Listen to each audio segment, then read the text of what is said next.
and she's sitting next to me.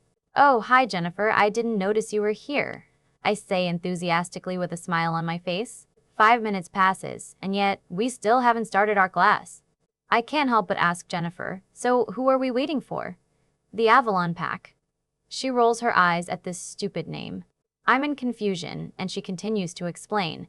"Those 4 boys who are routinely late. It's not that all members of their group love being late for classes, but do you get it?"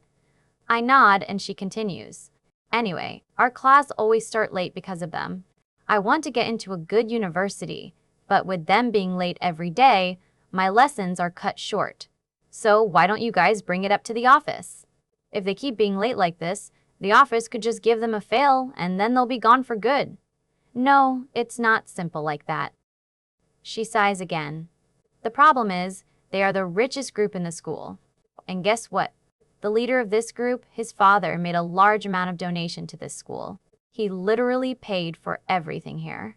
As we speak, the classroom door suddenly bangs open, and I see the 4 boys comes in one by one. All of them look gorgeous, and I notice that one of them is the guy who shoved me down earlier this morning. I quickly look down, just so that I'll go unnoticed. "Oh, speaking of the angels," Jennifer says sarcastically. Her voice is loud enough so the 4 boys can hear her. "They are finally here, grace us with their presence." "Sweetheart, I know you miss me so much," one of the boys smirks at her. "But there's no need for you to share your excitement with the entire world." I notice his hair is black and his skin is creamy. He has gray eyes which look mysterious. His shirt is rolled up to his elbows, and his black jeans fits his body nicely. He surely knows how to dress up decently. Jennifer crosses her arms over her chest. "Shut up, Nell, it's disgusting." "Oh, it's Nelson, baby. Only my friends call me Nell, or do you consider yourself as my girlfriend already?" Jennifer rolls her eyes again. "Jennifer, Nell is so jealous now because he say you kissing James this morning," another boy says. He has rusted-colored hair and brown eyes.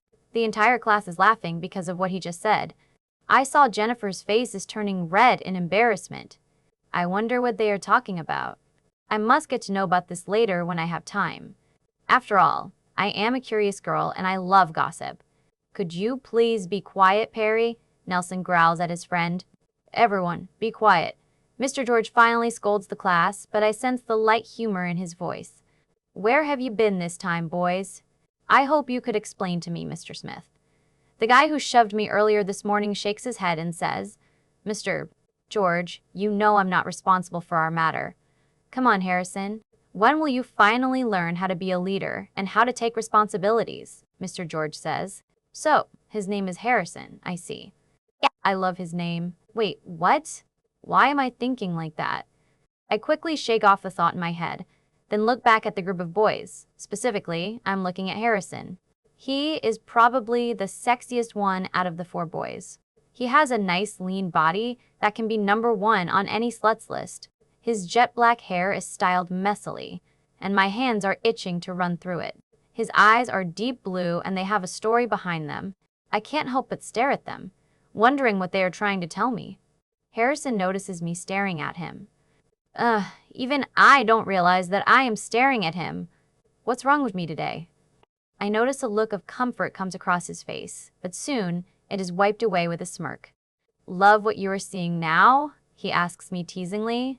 "Well," I smirk back at him and say, "Yeah, I love looking at trash." He looks shocked when he hears my words. Then, entire class goes quiet. Everyone turns their attentions towards me. Then suddenly, I find Nelson and Perry standing in front of me. "So, you must be the new girl. Betty told us about you yesterday," Nelson says. "It's great to see you. My name is Nelson, and you may call me Nell." He passes his hand, and I shake it. I notice Jennifer scoffs at him. It's probably because he just told me to call him by his nickname. "Come on, babe, you don't need to be jealous," Nell says as he turns to Jennifer. "Hi, I'm Perry," the other boy says to me. Perry smiles at me and shakes my hand. Apparently, they don't take their good looks for granted, and they aren't those boys who flirt with girls every second as if their life depends on it. "Hi, my name's Jessica. You can call me Jessie." "It's nice to meet you guys," I say politely as I give them a genuine smile. "All right, class begins." Mr. George calls out enthusiastically as many students start to groan. Nell, Perry, and Harrison takes their seats respectively, while the last one of them stays behind and talks with Mr. George quietly. He is good-looking as well, and I think he somehow resembles Dan Stevens, who is my favorite actor. The guy walks to his seat and he notices me staring at him. So, he smiles and winks at me. Then, he takes his seat next to Harrison. I look down at the floor, feeling my cheeks are getting hot, slowly. Harrison's POV, Nell, Perry, Scott, and I decide to be late for George's class again. We know he wouldn't care. He is a cool teacher, and he understands that we have some business to do before going for his class. Besides, I have the highest grade in the class. Even if I am a star on our football team and I have to spend a lot of time with the ladies, I still find enough time to study. Actually, we don't have any business to take care of today, but we still decide to be late for his class anyway. That seems to be the right thing to do to us. So, we're leaning against the lockers while Nell rants about his mate Jennifer. I still can't believe that she let that guy touch her, and he keeps saying, running his hands through his hair furiously. Jennifer and Nell's relationship is very complicated. If you are interested to know, you should ask them yourself. Speaking of relationships, I'm still thinking of the girl I ran into earlier this morning. I remember I felt tingling when she bumped into me. She smells good. I miss her scent already. It is scent composed of the smell of berries and something else that I can't even explain. Also, she looks very adorable. She has curves in all the places where she should have, and her green eyes are attractive as well. I wish I could look at her eyes once more. However, I couldn't hold my anger when I smelt a hint of Brian on her. That's why I was rude to her earlier this morning. But now, I'm regretted. I could feel her pain and awkwardness when I shoved her down. I know she is my mate. I know this for sure. But I can't fall in love with her. Because I know my dad would be furious because of the fact that she is human.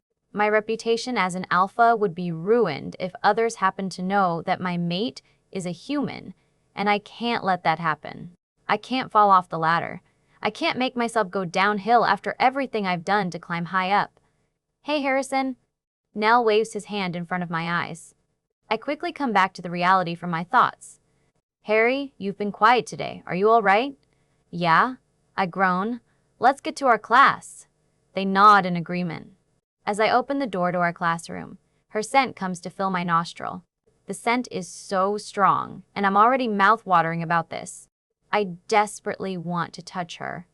I desperately want to run my fingers through her dark hair. I desperately want to see her green eyes. I just desperately want her. But no, I can't do any of these. So instead, I take a big whiff of her scent. Mr. George stands up, and I try to move my eyes away from the class. I'm doing my best to avoid her eye contact before I fall for those green eyes again. Her scent is already driving me crazy. I can hear my wolf howling inside of me. Apparently, her scent makes him go crazy as well. Go. Go for her. My wolf howls at me. I'm not going.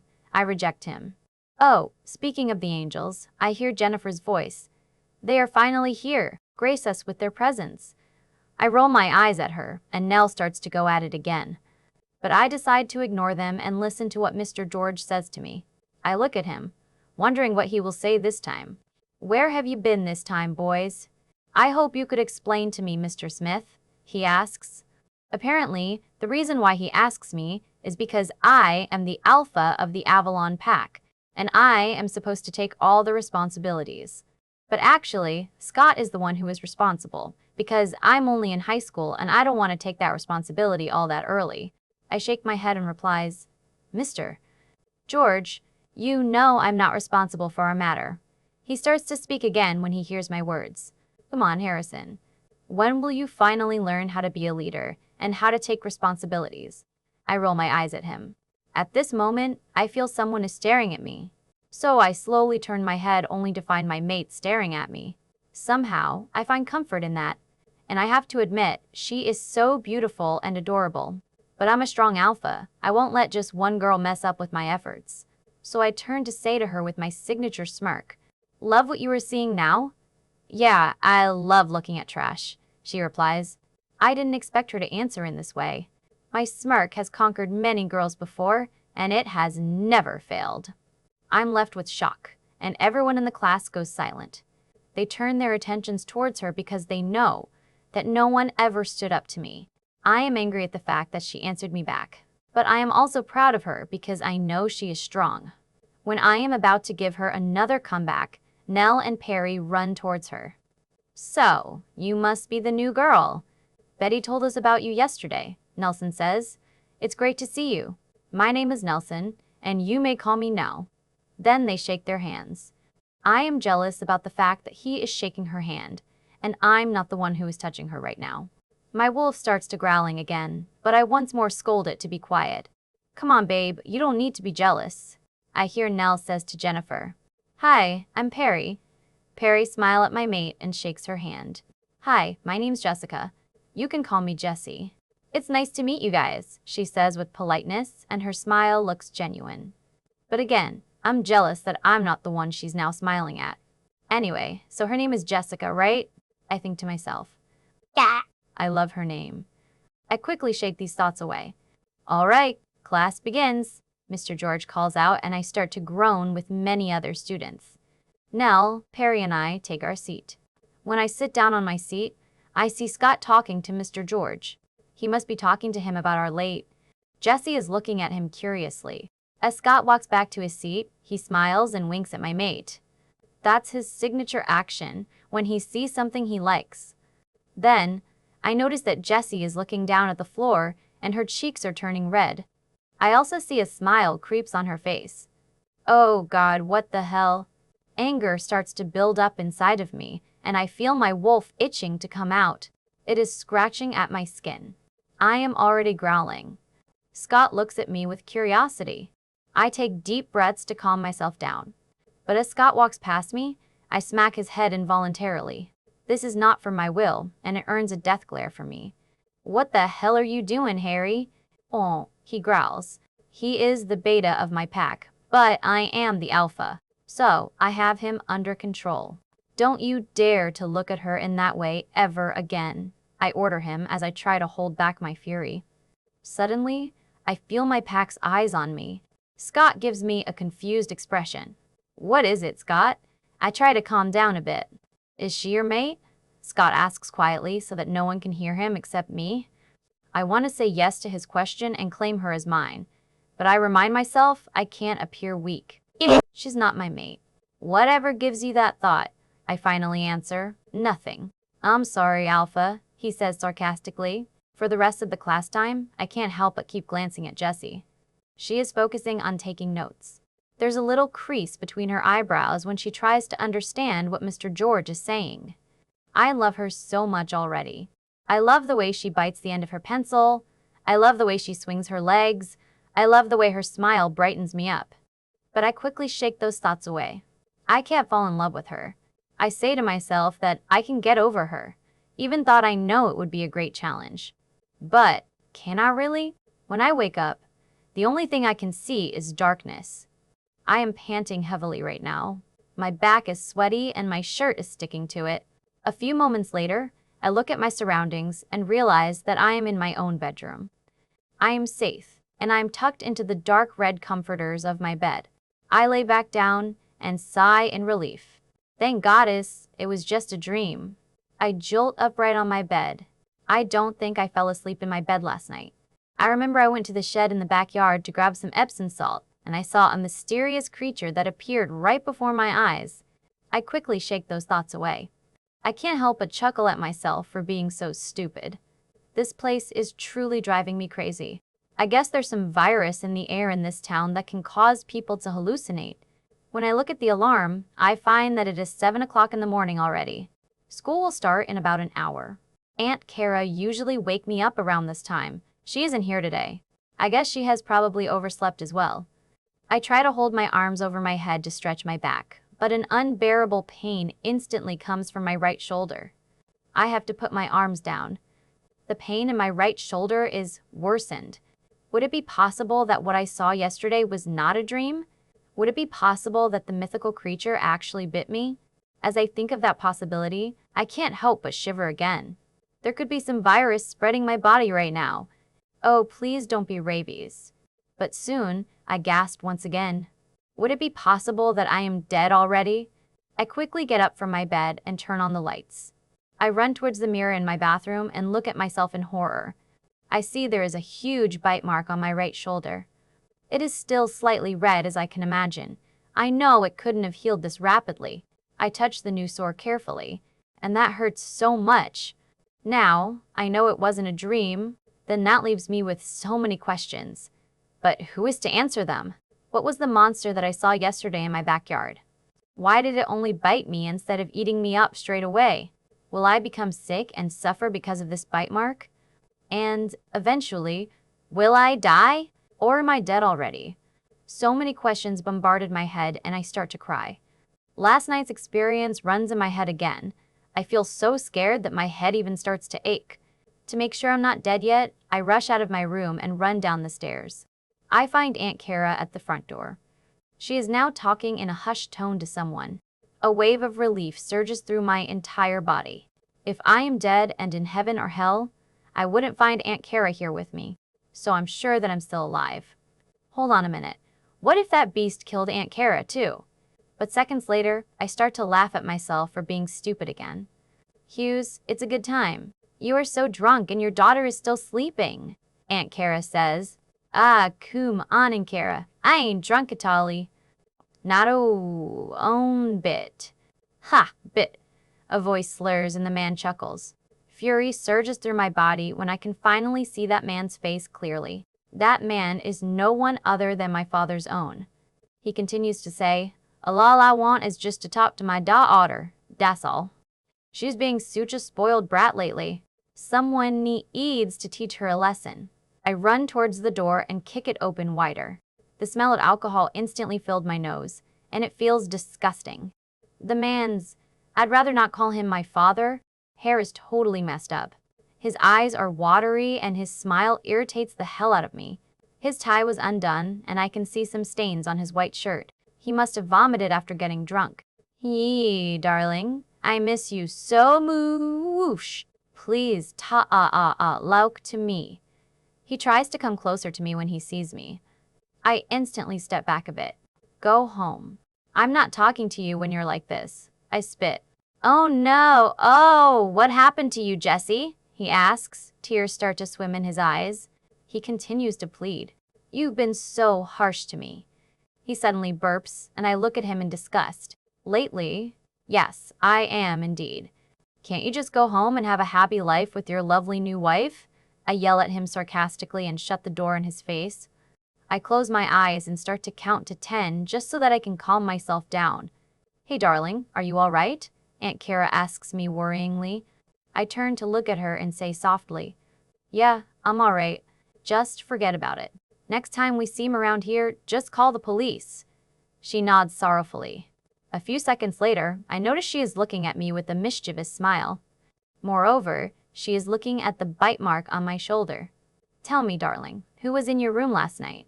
Looks like the young fellow found you delicious, right? She asks and looks at me as if she knows everything. Then, she winks at me and continues to speak. Don't worry, darling. I won't tell your mama about what happened last night. As long as you use protection and don't get pregnant, your mom won't even know about it. And even if you do get pregnant, it's not your fault. Anyway, did you use protection last night? If you don't have any, I can actually buy you some if you need. Come on, Aunt Kara. I speak loud to her while covering my ears. My face is surely as red as a tomato. What an awkward subject it is. I continue to say, Aunt Kara, you know, didn't do anything with that fellow last night, and you know I'm still a virgin and I'm looking for the right one.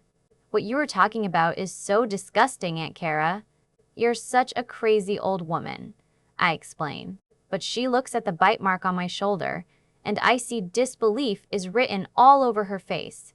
For a moment, I wanted to tell her about my mysterious experience last night, but that would make me sound like a crazy young woman. And I don't think it is a good idea to have two crazy women in one house simultaneously. She sighs and winks again. Whatever you say, darling. Whatever you say. Her tone sounds sarcastic. Hey, Aunt Kara, I ask her before she turns around and leaves.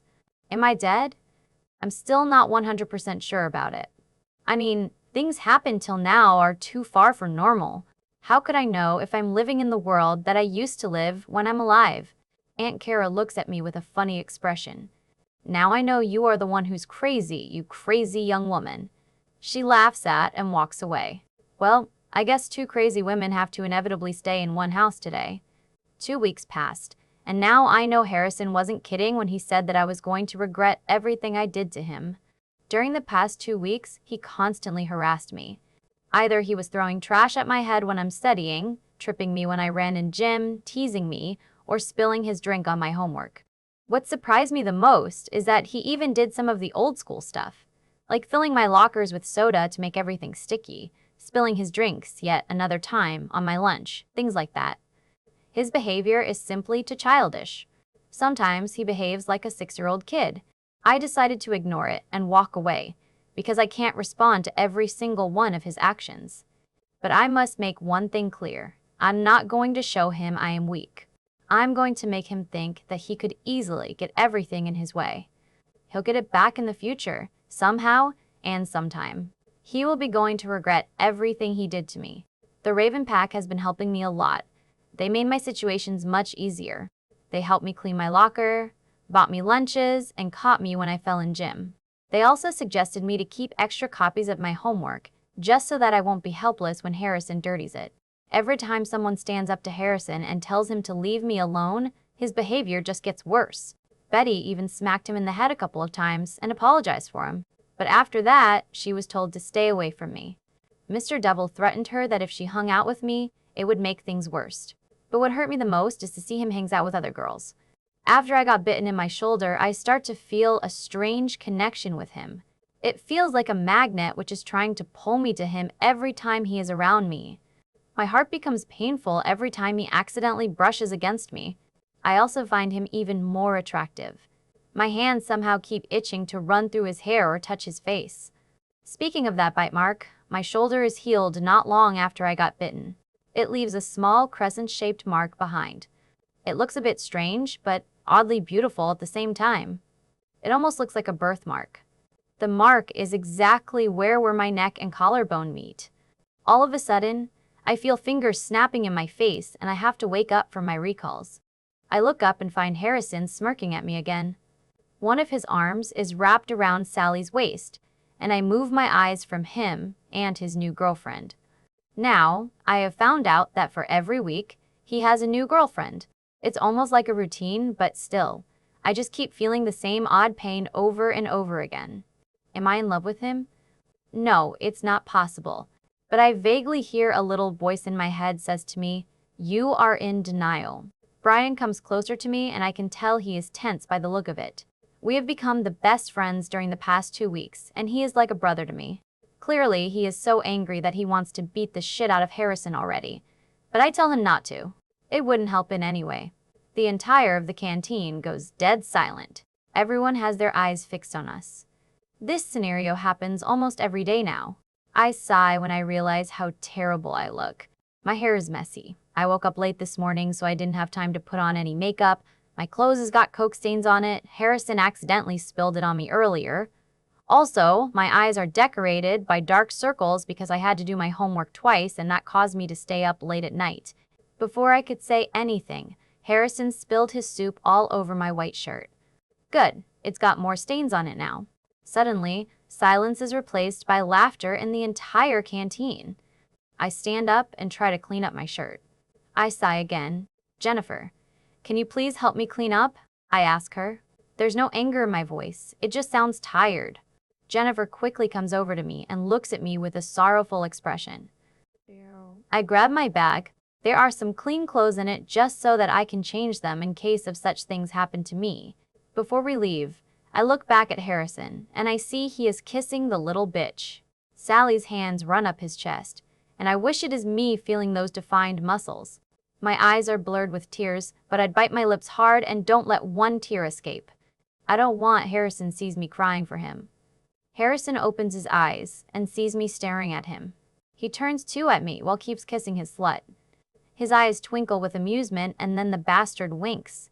I want to kill him straight away, but I manage to hold back my fury. When will it all end? Harrison's POV. Damn it. Yeah, I'm just so stupid. What have I done? Why the fuck did I just mark Jessie? Because she is your mate and you're supposed to mark her. My wolf growls. Seeing Brian's arm around my mate is enough to drive me crazy as it is. However, hearing my mate calls him babe is even worse. At that point, I couldn't hold back my fury anymore. Meeting your mate would surely make you feel this possessive. It is painful to think of the moment when she screamed in agony as I bit her shoulder. I didn't mean to hurt her, but I had to. That is the marking process. But I was stupid. Didn't I say to her straight away that I couldn't love her? This would make the attraction much stronger, and she will inevitably fall in love with me. The next morning, I walk to her house just to make sure she is all right after I've marked her. But I see a drunk man stumbles out of a bush. The smell of alcohol instantly fills my nose as soon as he approaches me. Hey you. Man, you know my daughter Jessie I. He slurs. I look at him suspiciously. Is he Jessie's father? The man continues to ask. If ya do, can you convince her to talk to me? Man, she's been ignoring me. She's been a pain in my ass. I can't help but wonder what happened between Jessie and her dad. Why hasn't she been talking to you? I blurt out, and then he tells me everything. He tells me that he made her move here because he loves his new wife. Since he is drunk, he also adds some disgusting comments on how good his new wife is in bed. I find it disgusting not because I'm pure, but because to me, he abandoned her for a skank. Then he tells me that her boyfriend cheated her with her best friend. At that moment, I feel truly sorrowful for her. She deserves a better life, a better partner, and a better father. This guy standing in front of me is a scum. I look at him in disgust. Then I warn him that if he dares hurt his daughter, then he would be so dead. After that, I walk away from him, trying to calm down. Anyway, I can't let her fall in love with me. I simply can't. And I think the only way to make that happen is to make her think I am a complete jerk. So for the past 2 weeks, I did things that I regretted. I also used girls to take my mind off of her. These girls are not comparable to her. But no matter how much I try, I simply can't forget about her. Jessie's POV, Brian, are you going to eat that? I ask him with my mouth full while pointing to his salad. I gulp down my food when Brian looks at with a strange look. God, I am so hungry. Jessie, last week you could barely finish a sandwich and now you're practically licking your plate clean, Brian states. I take his salad and shoved it down my throat. Well, he wouldn't eat it anyway. He says that he had enough of vegetables at home. I shrug. I've been eating much more than I do lately. It's probably because Mr. Devil finds it funny to make me starve throughout the entire day. So during the past 3 weeks, I haven't got much to eat. To those who are wondering who Mr. Devil is, he is the one and only Mr. Harrison White. Why haven't I got much to eat at home, you may ask? Well, that's because Aunt Kara has caught a cold recently and I have to cook myself. But unfortunately, I'm not a good cook, so I'm having instant noodles for these days. Speaking of Mr. Devil, where is he? Brian asks. I shrug again, taking a big gulp of my water. I don't know, but I miss him already, I say in a sarcastic tone. We both start to laugh.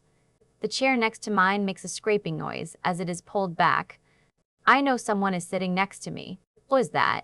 I can't help but wonder, so I turn around to look at the person. But when I see him, I'm left with shock, and my expression quickly switches into horror. You miss Harrison? Don't worry, I'll tell him that.